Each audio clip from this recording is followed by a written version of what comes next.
Assalamu alaikum, everyone. Last time in part one, we discussed about the first pathway of licensure, which was the advanced standing programs. And Dr. Roa took us through the detailed way of how to apply to these programs and what are the requirements and what are the universities and the fees and all of that. You can refer back to this part one if you need more information about this.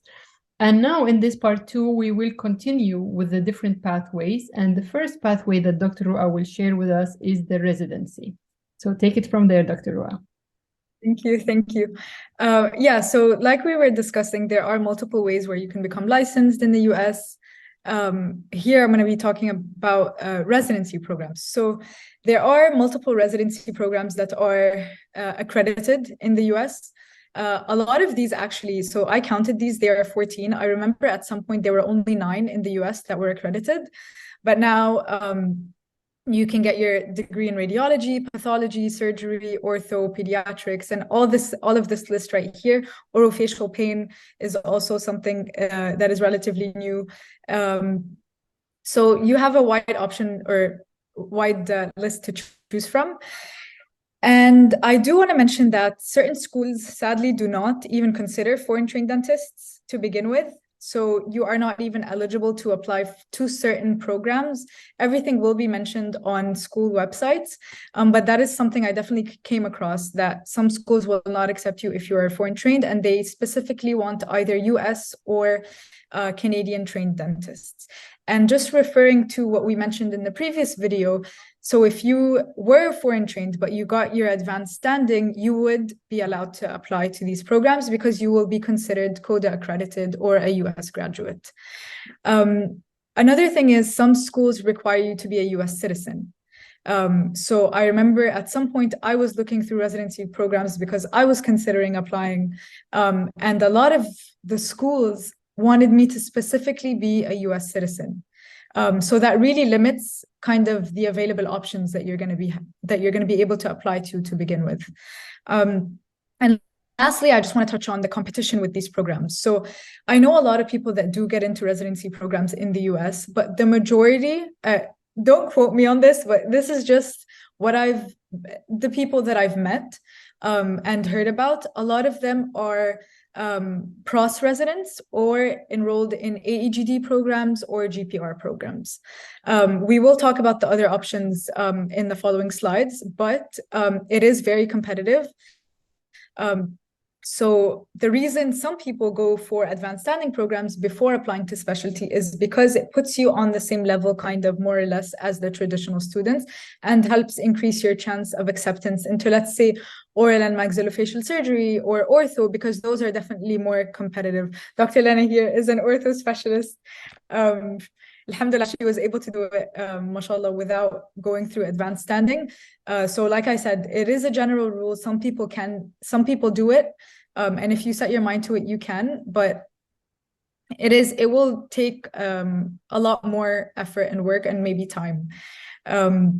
So the next thing I want to talk about is specifically licensure. So some people get the residency that they enrolled in, or the degree, and then they go back to their foreign countries, but others want to get licensed in the US. So if you want to get licensed, only specific states will allow you to practice if you are licensed and do not have a DDS from the US. So if you didn't go through an advanced standing program and simply only got your residency training or specialty training in the US, these are the states.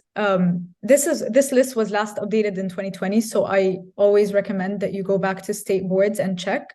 But these were the states as of 2020 that allowed US residency or specialists to practice without having to do an advanced standing program.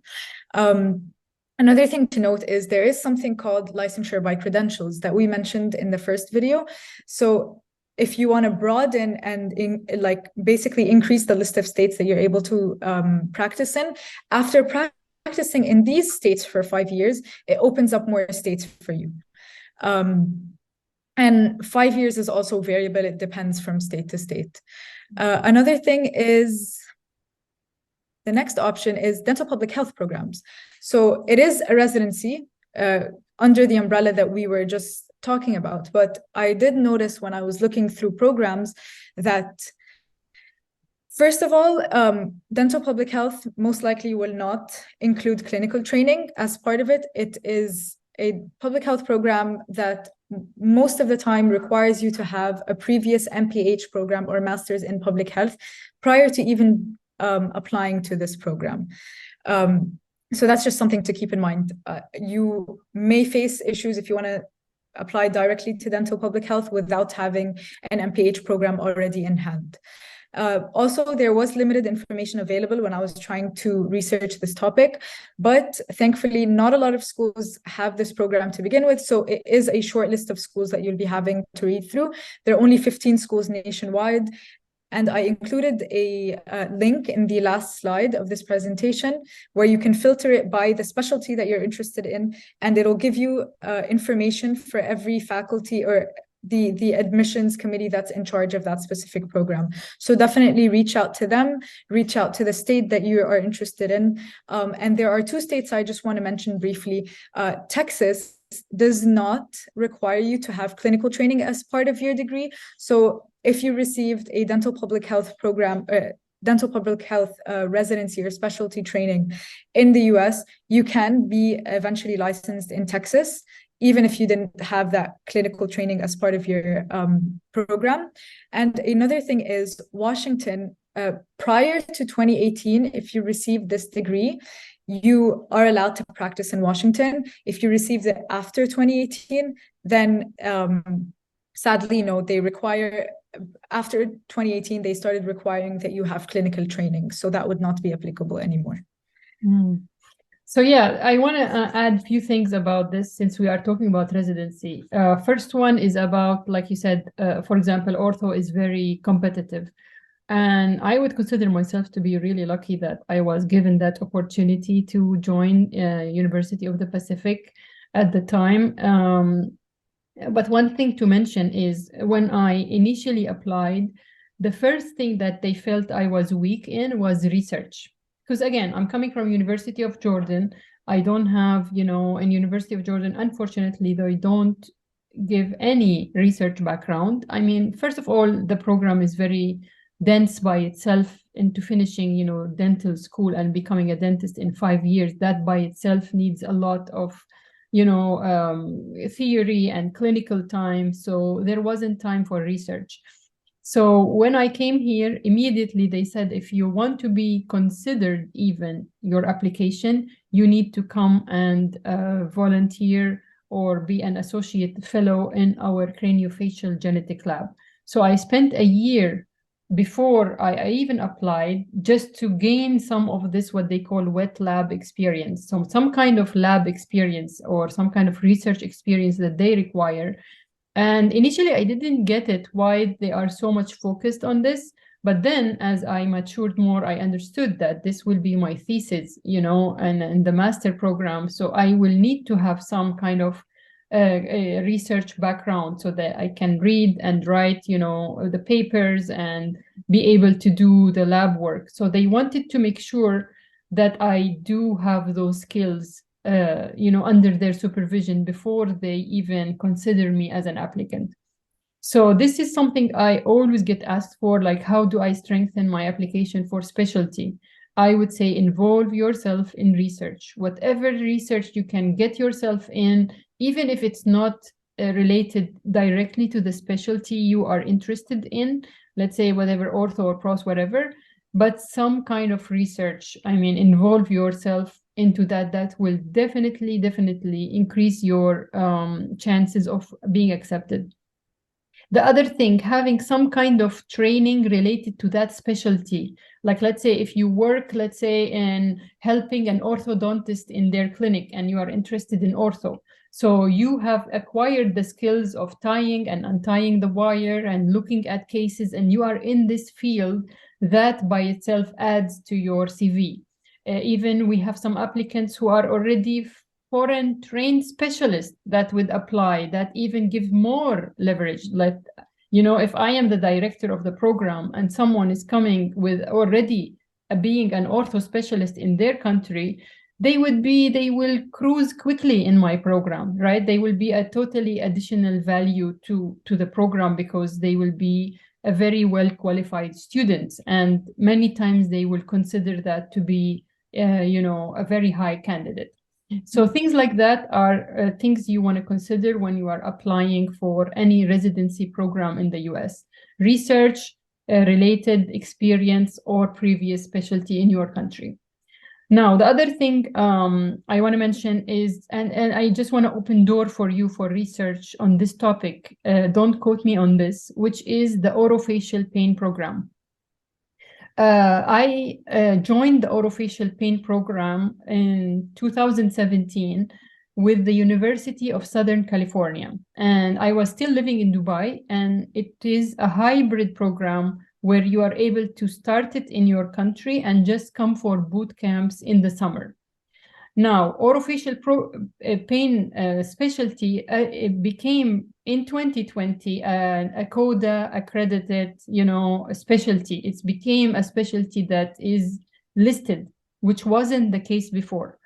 So I am not sure if you join the orofacial program while you are back home and you end up with a master's degree in orofacial pain and oral medicine, like what I got from USC, or maybe you can look for other programs, whether this will qualify you in the same way that this public health will qualify you in certain places, or even as a specialty, route residency program, if you will be eligible to get a license in those states, I am not sure. But I just want to open a door for you that this thing might be an option, but you need to do your own research and look into that, because sometimes it is not. So I don't want you to spend time and money into something thinking it will lead to licensure, but it doesn't. But maybe there is a question mark, and I want you to research into that. So I think that concluded, right, our residency pathway, correct? I just want to add one thing. So you were talking about orofacial pain. If I remember correctly, when I checked the State Board of Texas, it was one of the only states that I actually went to this state just to confirm a few information from the slides. But Texas does not specify what program or the necessary requirements, whether it needs clinical or not.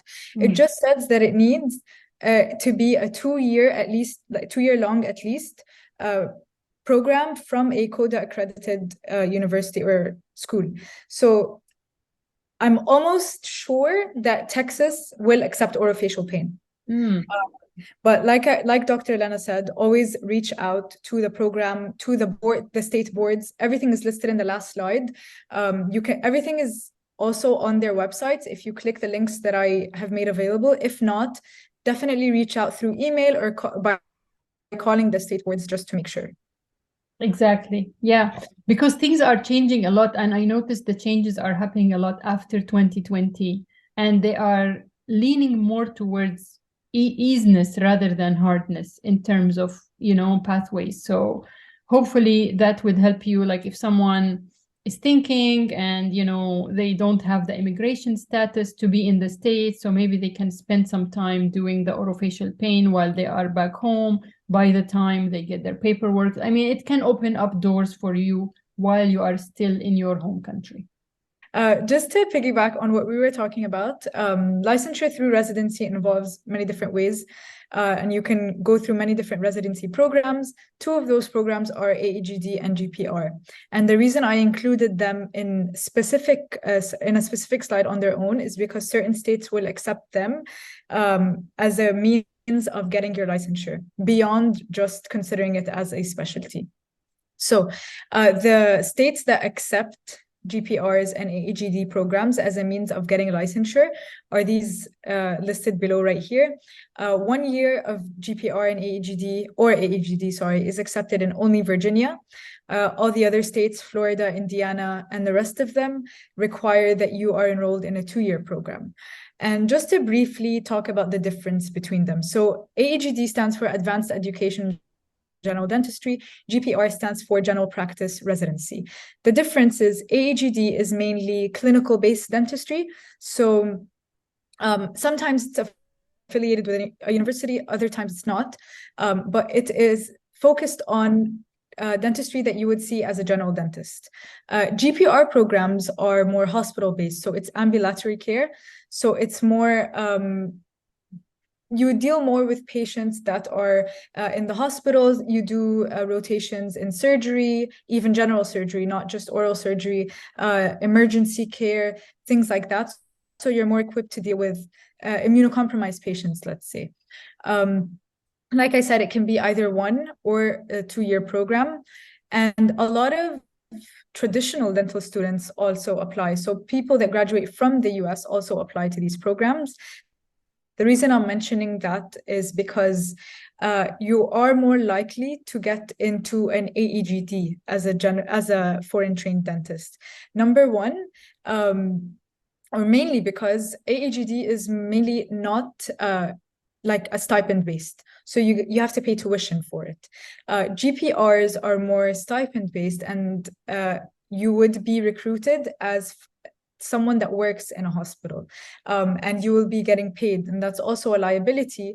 And a lot of the times you would be required to have a US passport, or you would be required to be a US graduate. So AEGD programs, even the peers that I know that are in one of these programs, most of them are in AEGD. Like I said, they allow you to practice in specific states, and licensure by credentials is also applicable here. So after practicing for 5 years in these mentioned states, you can work your way upwards into more states. And that is basically all regarding AEGD and GPR. And I have a question. So if you get an AEGD in Virginia, would you be able to apply in Florida, for example? Or no, it's only you use it in Virginia for licensure? Yeah, do you mean that if you were enrolled in a program in Virginia, like you graduated from Virginia, or? Yes, as an AEGD. Right. You graduated from AEGD in Virginia, and maybe you got your license, but 1 year only. Can you use that AEGD to get your license in Florida or Indiana and those other states? Or is it because 2 years and this is 1 year, so it will not be enough? Yeah, so the states I'm mentioning here is not where you need to do your AEGD or GPR program.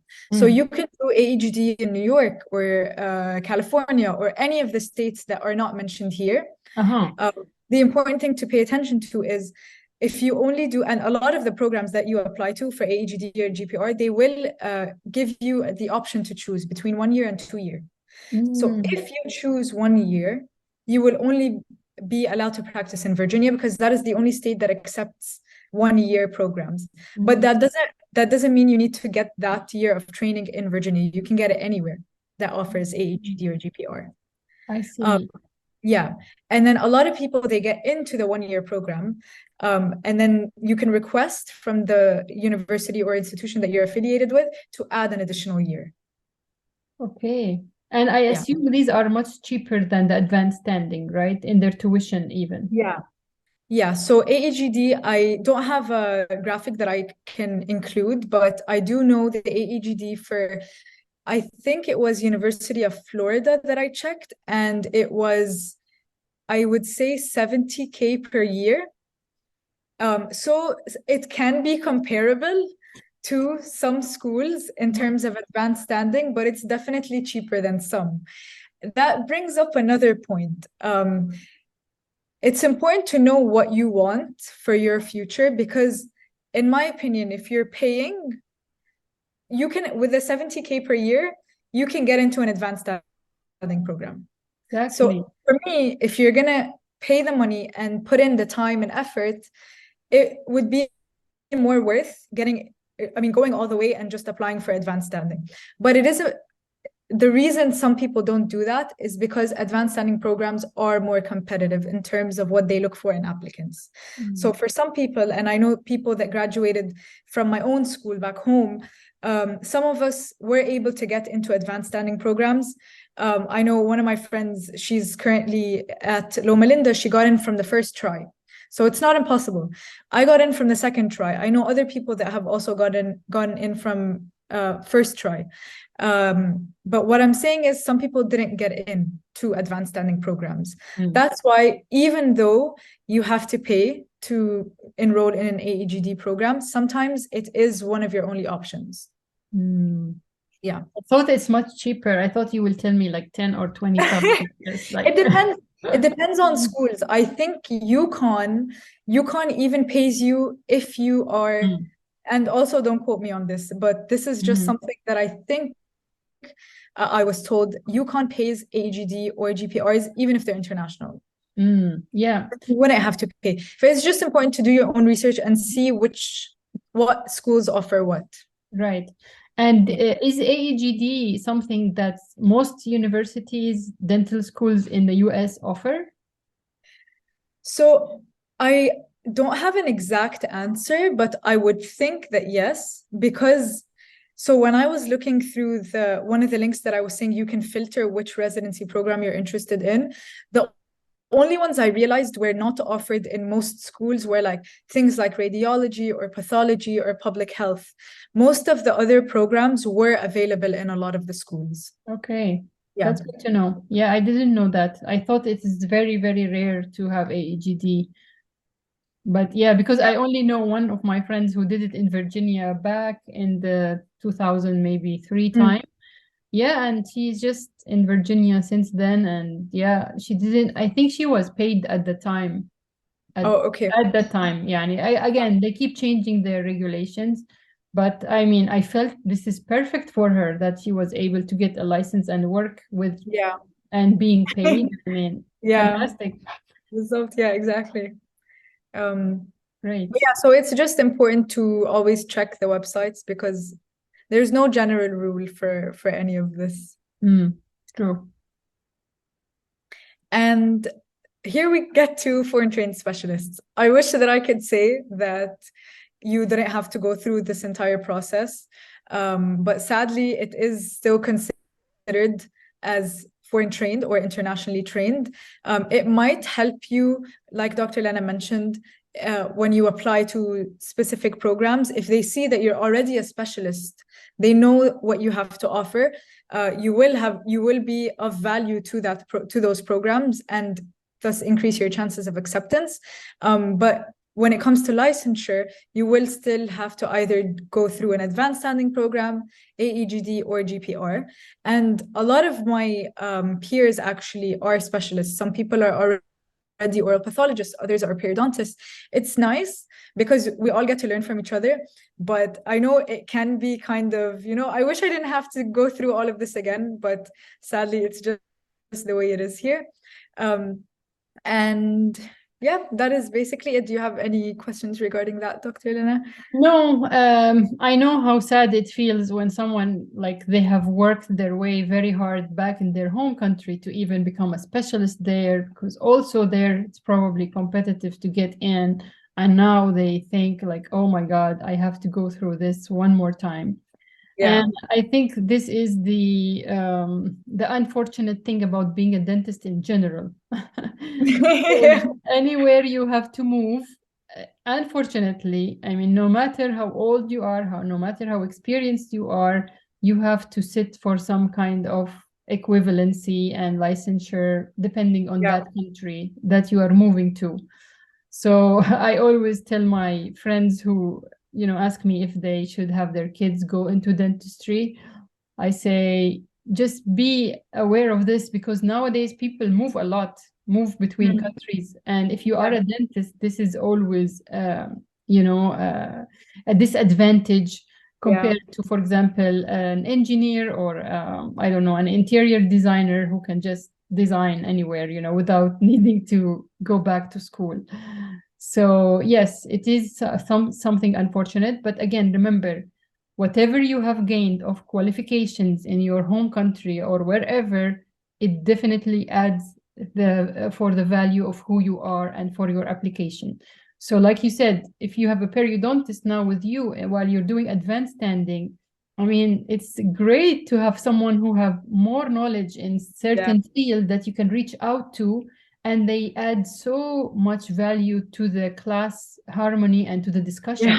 We always love having people who are specialists. And even, you know what we love for me as a faculty? I love when I have dentists who have long years of general dental experience, because they bring also a different aspect than newly graduate from dental school. You know, they have been into the field, they have been seeing patients for years, and you know, they have been involved in cosmetic and surgery and all the general dental for years. And always we reach out to them into like, what would you do in kind of like multidisciplinary cases? It adds nice value. So don't feel bad that you have, you know, wasted time. There's nothing wasted. Whenever you come to the US with your specialty, the program will enrich your learning even more, and you will enrich the program even more. Yeah, definitely. Yeah. Great.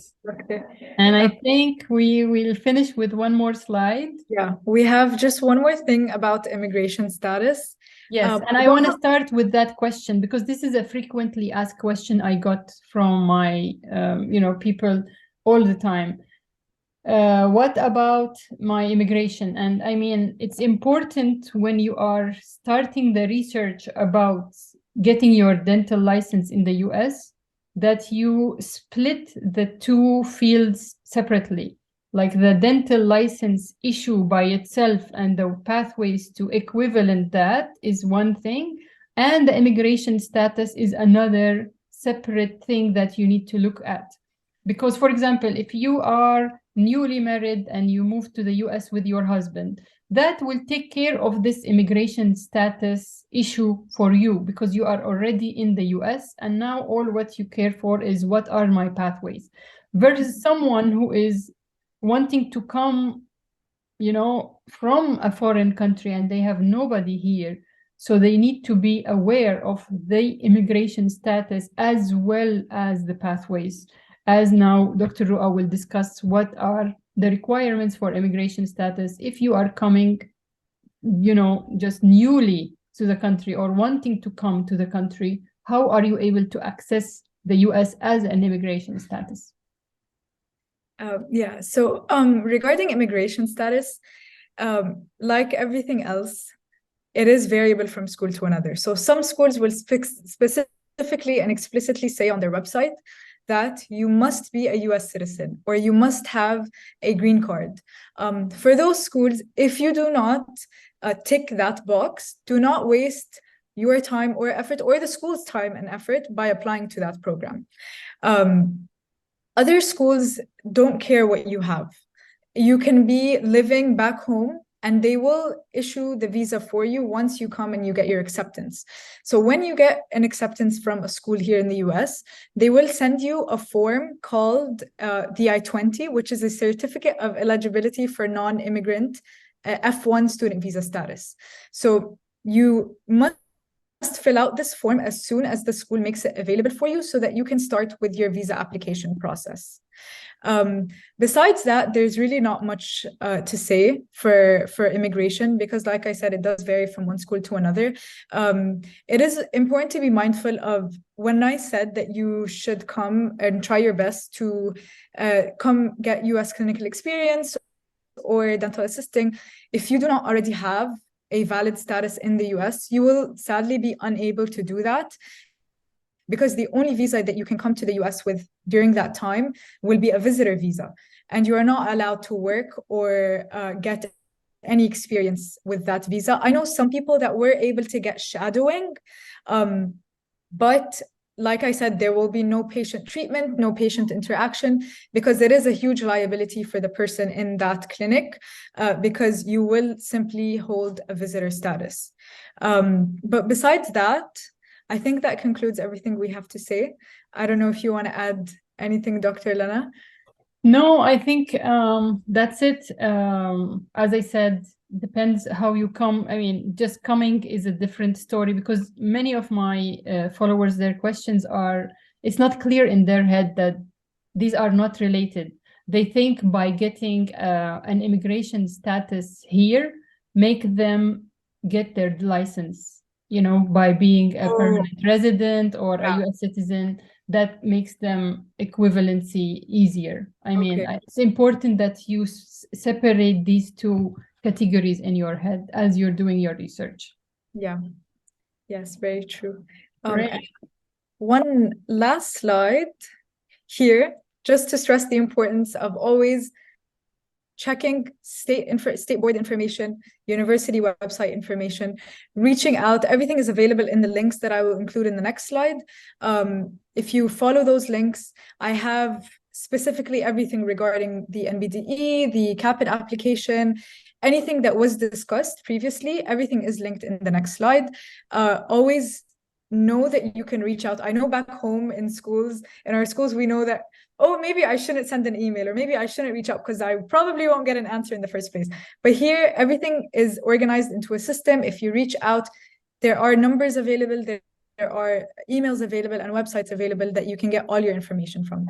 And lastly, I just want to say thank you, Doctor, for giving me the opportunity to talk about all of this. I know it can be overwhelming for a lot of students because there is so much information available out there and it's not really organized. And I tried my best to kind of make it easier for people that are interested in this process.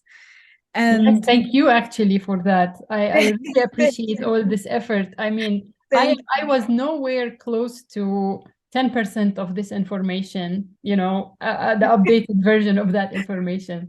I am stuck back in the 2002-3 era, 20 years ago when I had to deal with that. But I mean, there's so much that has changed since then. And I'm really grateful that I was get to know you and, yeah, I mean, it's a pleasure. God has put us together for a reason to really help out the people who are looking into this pathway. Yeah. We're both equally as capable, as we try to help as much as we can if you reach out to either of us. And Yes. there is one thing I think, just I will give a brief summary of everything. 2 questions to ask yourself when you are going through this process. Do I want to remain a general dentist, or do I want to get my specialty? If you want to remain a general dentist and you want to practice in the US, you have 2 options. You either go through advanced standing program or you do the AEGD or GPR program. And like I said, there are certain states that will allow you to practice for either. With the advanced standing, it opens up all states. AEGD and GPR limits you to certain states. If you want to be a specialist, you also have to ask yourself another question. Do I want to get my specialty and stay in the US? Or do I want to get my specialty and go back home? So if you're going to get your specialty and stay in the US, you have to be mindful of what comes next. What are the states that will allow me to practice with that specialty? And is there anything in addition that I would have to do? Would I have to do another AEGD or GPR or even advanced standing? If you just want to get your degree and go back home, that makes the process much easier for you. You just get into the foreign program. You just get into the program as a foreign dentist and you go back. And here are all the sources that you can refer to. And it was a pleasure basically conducting this review for everyone. And I hope it was helpful to everyone. Yes, I really hope it has answered all the questions that I keep getting. And again, we are now in April of 2023. So again, if you get to see this video after a few years, know that even after a month or 2, there are always updates coming. So like Dr. Roa said, always keep, checking on the specific places that you are going to or the universities. But this is as far as we could get it updated for now. Thank you all for your time and into listening into this. And thank you again, Dr. Roa, for spending the time to really compile all of this together. I really appreciate your efforts, and thank you so much for your time. Thank you. Thank you so much. Thank you. Bye-bye. Bye.